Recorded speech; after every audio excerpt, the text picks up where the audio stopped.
This happened in the fall of 2025 while I was on a sales trip through a small town in Missouri. I had spent the entire day driving throughout the northwest region of the state, visiting more than 60 sales leads. By the time I returned to my hotel that evening, I was mentally exhausted.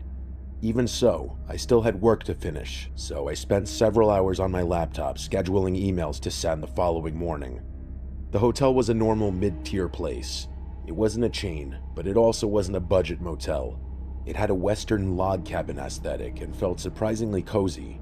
From the moment I checked in until the following morning, I never saw another guest on my floor.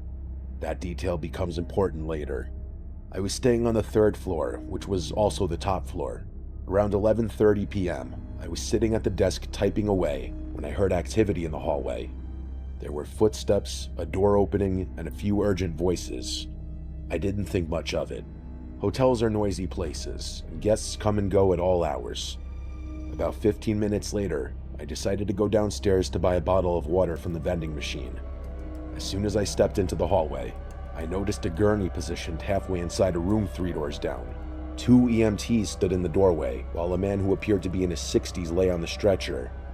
I couldn't see his face, only part of his arm and torso. Assuming it was a routine medical emergency, such as a fall or illness, I chose not to stare and quietly returned to my room. 10 minutes later, I stepped back into the hallway to finally get my water. This time, the gurney was completely in the hallway. One EMT was performing aggressive chest compressions while the other stared at a portable heart monitor. I heard the unmistakable continuous flatline tone. That was the moment I realized the man was either dying or had just died. The EMT monitoring the machine firmly instructed me to return to my room, so I did. When I stepped inside, the clock read 12:18 a.m. Even after witnessing what had happened, my mind remained restless, and I continued working for another half hour before finally climbing into bed around 12:50. Only a few minutes later, I heard what sounded like 3 soft knocks on my hotel room door. They weren't loud enough for me to be certain they were even knocks. I assumed it was the building settling or plumbing noises, so I ignored them. Less than a minute later, I heard the exact pattern again. 3 knocks, but louder. I got out of bed and looked through the peephole. The hallway was empty. As I stepped away from the door, preparing to return to my bed, I noticed the handle slowly depress. Not violently, just enough to suggest someone was gently testing whether the door was locked. At that moment, a feeling came over me unlike anything I'd ever experienced. I stared at the peephole, but couldn't bring myself to look through it. Instead, my attention shifted to the strip of light beneath the door. The light suddenly disappeared. It looked exactly as though someone or something was standing directly outside my room. The darkness remained for several seconds, then the light returned. Immediately after, I heard a faint brushing sound against the outside of the door, almost like someone slowly dragging their fingers or the side of an arm across it. Then everything went silent. Despite legally carrying a firearm while traveling, I was frozen with fear. I had never experienced such an overwhelming dread before. I turned on one of the lamps and spent the next hour sitting awake in bed watching YouTube videos, hoping to distract myself. Eventually, I heard another noise in the hallway. A door opened. It sounded like it came from the same room where the EMTs had treated the man earlier. Then I heard someone quietly muttering to themselves. The words were too faint to understand. Feeling relieved that another guest was awake, I finally opened my door. A man was stepping out of that same room. He wasn't dressed like hotel staff or an EMT. Instead, he wore dark slacks and a white button-down shirt like someone traveling for business. He appeared to be in his mid-40s. The only thing that stood out to me was his eyes. They looked unusually sunken, as though he hadn't slept in months. Curiously, I stepped into the hallway and asked if he had been with the man taken away by the emergency services earlier. The man turned to face me. After a couple seconds of silence, he nodded. He then stated that there had been 3 knocks, and that the third time was when they answered. I was confused, so I asked what he meant. A small smile crossed his face before he calmly replied that they didn't always leave immediately. Without another word, he turned and walked toward the stairwell.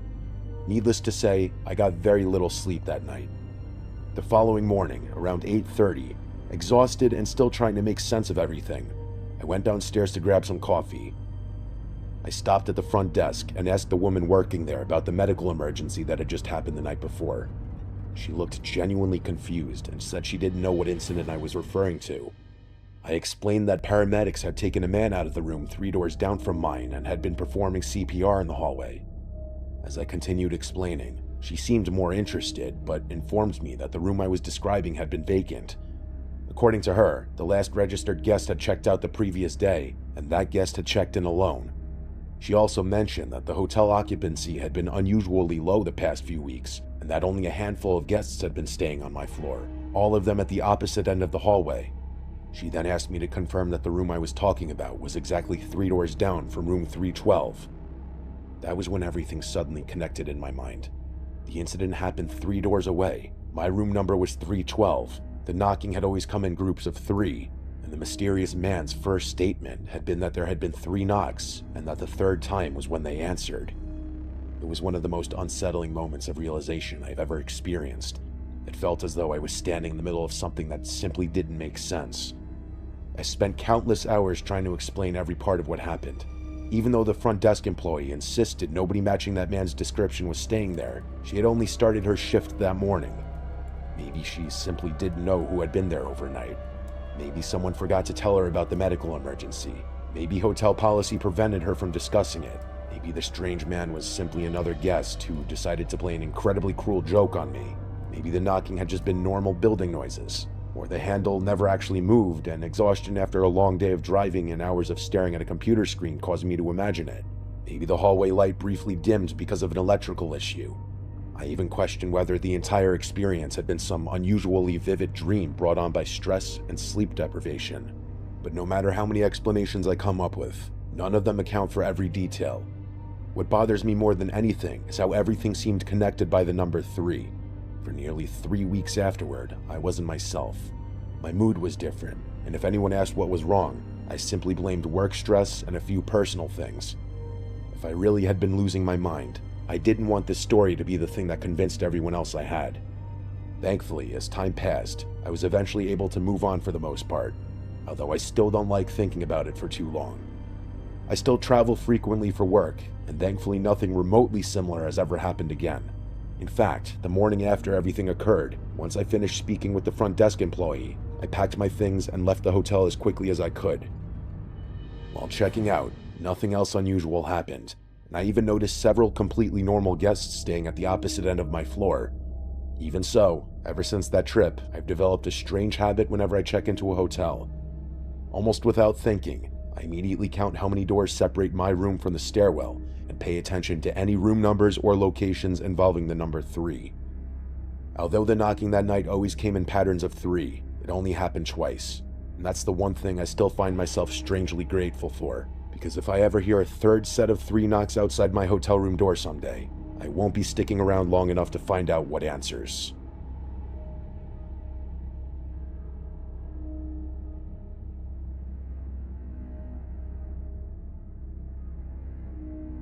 This story mainly happened to my roommate Misty, but I was involved. All names except for mine have been changed. This happened literal hours before I'm typing this. My roommate, who I'll call Misty, had a boyfriend named Paul, whom I've met a couple times, and every time I met him, he seemed like a very chill, respectable, and actually kind of sweet guy. He would roll blunts for me and Misty because neither of us knew how, and we would talk about video games we liked. However, a couple of weeks ago they broke up, and according to her, it didn't end well, and she had to get a restraining order on him. Flash forward to 2 nights ago when I was playing SWAT 4 on my laptop, and I got the most normal sounding knock on my door. I said come in, barely looking away from the screen, when Misty slowly opens my door and says in a mumbled, quiet, and almost drunk sounding voice, "Paul broke my window and threw my clothes inside. Can you help me?" I could barely make out what she said, and I paused my game, got up, and came closer to hear her clearly. She seemed like she had just woken up from a deep sleep after drinking a bit, and she explained to me that her ex Paul smashed her window in and threw a bag of dirty clothes she left at his house. Mind you, she has one of those bunk beds that has a little office space underneath it instead of another bed, and it's right next to the window he smashed in. He knew exactly where she sleeps, so it was kind of scary to hear her tell me that. But I'm a bigger guy and I know how to fight, and he's a skinny but kinda muscular man. But I wasn't afraid of him at all and just scared for her safety. So I reassured her that I would stay up and call the cops and make sure he was gone. After calling the cops, I stood out on the porch scanning the parking lot and the neighborhood street, but I didn't see anyone. However, I couldn't shake that creepy feeling of being watched, so I told her to stay inside. About 45 minutes went by and no cops showed up, so I called the police department number to see if they were sending a car, and they said we were second on the call list and that it was a busy night for them, which tracks for the city and area I'm in. While waiting for the cops, Misty was getting texts from Paul saying things like, "Wrong move, bitch," and "I want my vape back," which she didn't have and couldn't find, so we think he was lying about that. It took another 3 hours for a cop to arrive, and it was 3 in the morning by that point, but the cop was nice and took all the info we could give him, and he said if he came back to give them a call, and that they would go to his address that they have on file because of the previous mentioned restraining order. Flash forward to yesterday, just before I left for work, and I had a gut feeling he would try to come back before I got home because I had to close at my job and it would be dark out, and at about 10:48 p.m., I got a text confirming my suspicion. The next bit of the story all happened to Misty as I was at work. At about 10:30, she left her room to go take some trash out, and when she looked back, she saw a dark figure walk into her room. Paul does have dark skin, but Misty is a little crazy, she will admit. And I do mean that with endearment, but she slightly brushed it off as her seeing things. But she still went and looked around the apartment for Paul or anyone who shouldn't be there, and couldn't find anyone. So she just sat down in her room and scrolled on her phone for a bit till she decided to get up and get some cleaning supplies from her closet. But when she opened the closet door, staring right at her was Paul with a blank expression. Misty said she went white with fear, but kept her cool and talked to him like normal, and asked what he wanted. In a dead cold voice, he said, "I just want my vape back."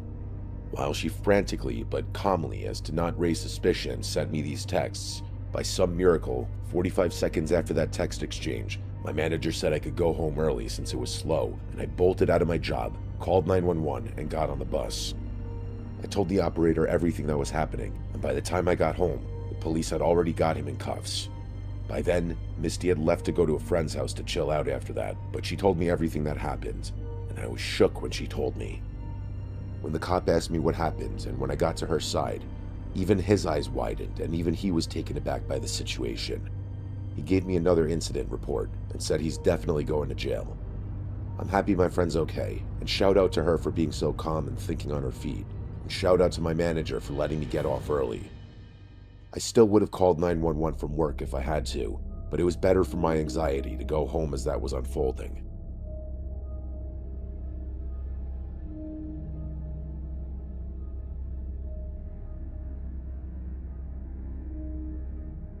I had just moved out of home and started university when this happened.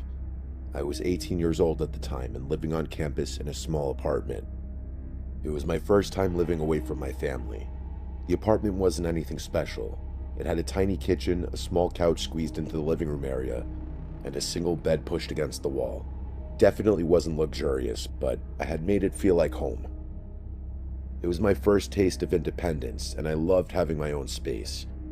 One night, after a couple months of living there, I was sitting on the couch watching TV when my phone buzzed on the coffee table in front of me. I looked down and saw that somebody had added me on Instagram. The username wasn't familiar to me, but that wasn't unusual. My account was public, and random people would occasionally add me, so I ignored it and went back to watching TV. Less than a minute later, my phone buzzed again. The account had requested to message me. I opened it and saw a simple greeting. I don't know who this person was, but I've never really been the type to ignore somebody trying to start a conversation, so I responded with a greeting of my own. At first, the conversation seemed completely normal. He asked how I was, what I was doing, and we exchanged the usual small talk. After a few minutes, though, the questions started getting strange. He wanted to know whether I was single, what my dream man looked like, and eventually what I was wearing. I remember sighing in disbelief. For context, I'm a gay guy, and that was openly mentioned in my Instagram bio. Because of that, random men occasionally messaged me asking weird or sexual questions. It wasn't exactly uncommon, so while the conversation was making me uncomfortable, it wasn't really setting alarm bells off yet. Then he sent me a photo of himself and asked whether I found him attractive. I opened the image, and the guy looked to be in his late 20s or early 30s. He was heavily built with pale skin, messy brown hair, bright blue eyes, and patchy facial hair around his chin and upper lip. What stood out to me wasn't what he looked like, it was his expression. He wasn't smiling or posing, he was simply staring directly into the camera. I chose not to respond to the photo, and instead closed the conversation. Almost immediately, another message came through. This time, he repeatedly asked if I wanted to play Truth or Dare. I declined once, then declined again, but he continued pushing for me to agree. Around this time, my best mate Connor came over to my apartment. I showed him the messages and told him about the weird guy who wouldn't stop asking me to play. Being two dumb 18-year-olds, curiosity got the better of us. Connor laughed and suggested we just play anyway. Looking back, I regret it now, but at the time I was curious and already planning on blocking the guy afterward. I figured we might as well have one moment of entertainment before ending the conversation, so I agreed to play. I asked the first question. Honestly, I don't even remember what it was. It was probably something stupid. He answered before taking his turn. He asked whether I wanted Truth or Dare, and I picked Truth. As we watched the typing indicator appear, Connor and I joked about what he might ask. We expected something awkward or sexual, and at that point we were still treating the whole thing like a joke. Then his response finally appeared. Instead of asking a normal truth question, he casually asked how I was finding life at university. Neither of us said anything. I looked at Connor, and Connor looked at me. Then we both stared back at my phone. How did he know that? I never told him.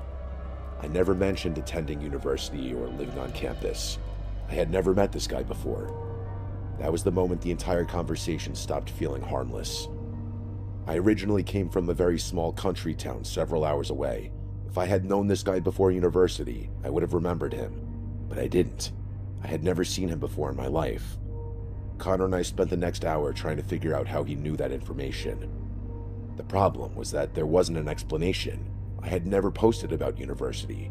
I had never posted about living on campus. There was nothing in my bio mentioning it, and I barely posted at all. In fact, my most recent upload at the time was just photos of my hometown before I moved away. The campus also wasn't particularly large. I regularly saw the same students every day, so if he had attended the university, I felt like I would have recognized him. At that point, I blocked the account. Connor and I spent the rest of the night trying to come up with explanations. For the next few months, it stayed in the back of my mind. Every now and then, one of us would bring it up, and we would start trying to solve the mystery all over again. Eventually, life moved on, and over time, I completely forgot about it. Until 2 years later. By then, I was 21 years old.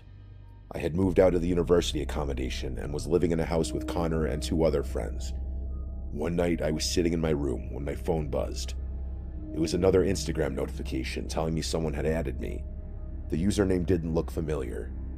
A second later, another notification appeared telling me I had received a message request. Thinking it was somebody who probably followed my TikTok content, I opened it. Once again, it was just of my own. The second I pressed send, a photo appeared in my chat. I opened it, and my stomach instantly dropped. It was him. The same pale skin, messy hair, blue eyes. There was absolutely no mistaking who it was.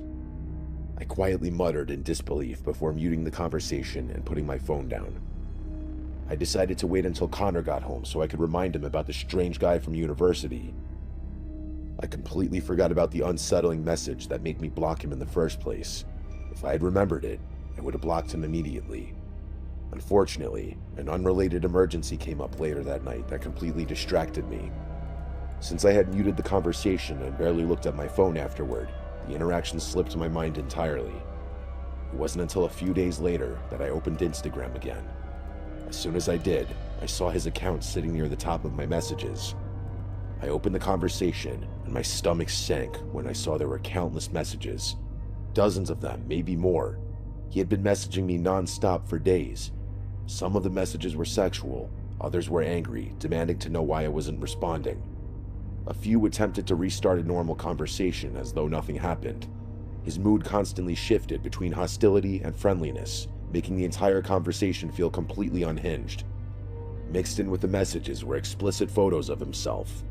I took screenshots and sent them to Connor, who was at work at the time.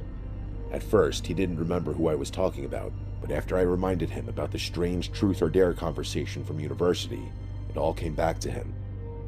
His advice was simple. He told me to block the guy immediately. As I was about to do that, one thought crossed my mind. How had he found me again after 2 years? None of my friends or family followed him, so there was no obvious connection between us. I wondered if he just remembered me all that time and deliberately searched for me, or was it somehow an unbelievable coincidence? I tried not to dwell on it. I blocked the account and changed my Instagram profile to private, figuring that if he ever found me again, at least he wouldn't be able to contact me so easily. Less than a month later, I was going through my TikTok message requests, something I almost never checked.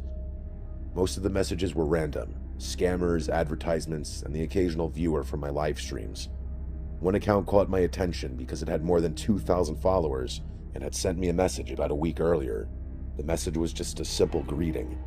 Assuming it might be somebody I recognized from TikTok, I replied. Almost instantly, the account responded by asking whether I remembered them.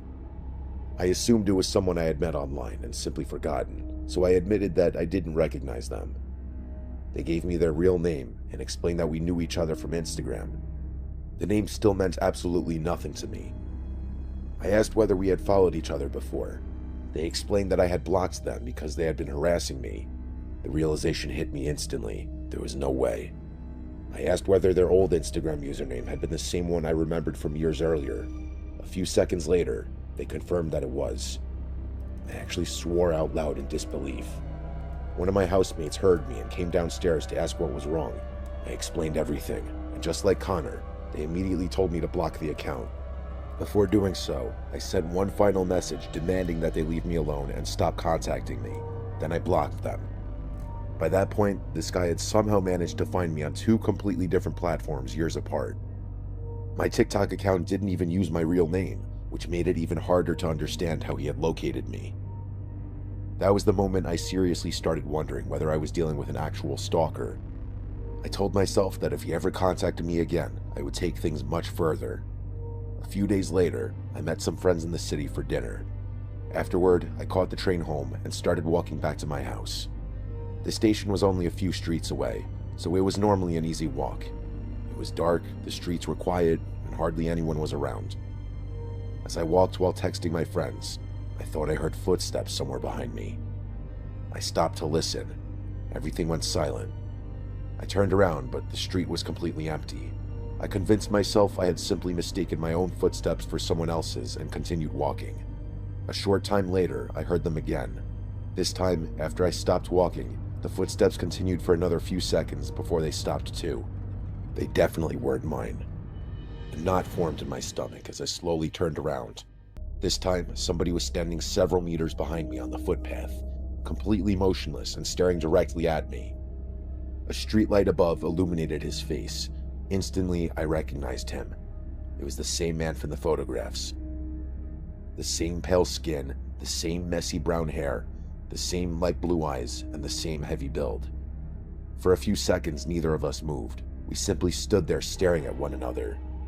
Finally, he broke the silence by calmly greeting me by name, as if we were old friends unexpectedly running into each other. I turned around and ran. I didn't look back. It honestly felt like my life depended on it. Thankfully, my house was located inside a large residential complex.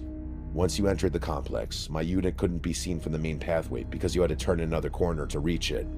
I sprinted inside, rounded the corner, and practically crashed into my front door. It was locked. My hands were shaking as I desperately searched through my bag for my keys, all while staring toward the corner I had just come around. Every second, I expected him to appear. I expected to see a shadow slowly come around the bend. Finally, I found my keys, unlocked the door, and rushed inside before slamming it shut behind me.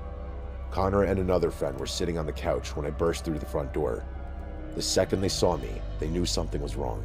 Apparently, my face had gone completely white. After I caught my breath, I told them everything that had just happened. Our friends immediately ran back outside, hoping to confront the man, while Connor stayed inside with me. By the time he got out there, though, the man had completely disappeared. There was no sign of him anywhere. We called the police, who searched the surrounding area much more thoroughly than my friend had, but they found nothing. They advised me to keep all doors and windows locked, and to call immediately if anything else happened, and they recommended that I begin the process of obtaining a restraining order against him. That all happened only a couple of weeks ago. I'm now in the process of getting the restraining order since I have screenshots of the harassment. I know his name, and I can accurately describe what he looks like to hopefully help identify him if necessary. Even now, though, I still wonder how he managed to find me after all these years, and across multiple social media platforms. I still wonder why he kept looking for me after I had made it clear I wanted nothing to do with him. Most of all, I wonder what would have happened if I hadn't turned around that night and noticed him standing behind me. Would he have simply continued following me without me ever realizing it, or did he have something far worse planned? I know I'll probably never get the answer to that question. What I do know is that ever since that night, I constantly check over my shoulder whenever I'm walking alone, especially after dark. I pay far more attention to my surroundings than I ever used to, and I can only hope I never see him again. If anything else happens, I'll provide an update. But honestly, I hope there's never another update to give.